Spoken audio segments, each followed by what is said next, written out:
Are you dealing with an unanticipated injury at this time? And does it have to do with your back or limbs that you use to carry you? Arms, legs. Now, having facilitated quantum healing sessions for a good decade at this point, the higher self will always talk about the injury when it comes to the back or arms or legs as a way to slow that person down, one, or two, because that person is so sensitive, is that they're picking up and carrying energy than they ought not to. So time and time again, the higher self will say, the back hurts, they're carrying burdens.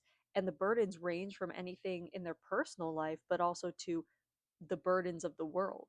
So if this is you and you're feeling frustrated by it, have the perspective that you're here as a very sensitive vessel, we'll say, and you're meant to be used as a filtration system. So instead of holding on to all that burden, you've got to find a way to filter it through your system. So if this is happening out of the blue for you, chances are on a spiritual level that you are carrying the burdens of the energy of the world going on and need to find a way to let that go, release it, relax, and rest. If you can link it to something personal, then that is an indicator of maybe somebody in your life that ought not to be there, or a situation in your life that you need to be more hands off of. Because for the past 10 years of doing this work, the higher self has consistently said that an injury or an illness is there basically to pause that person where they are.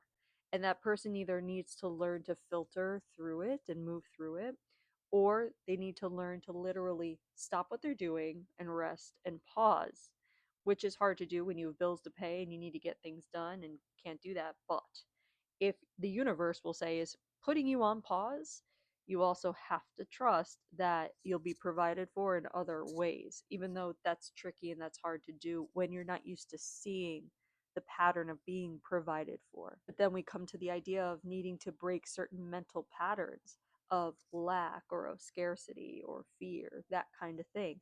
And injuries and illnesses are often put upon someone to help them with it. So it's a pain in the butt, but it's also being placed in your path likely as a way to shift some patterns around. So if you can, try not to resist it and see what happens. I hope everyone's able to move through what you're going through and stay safe.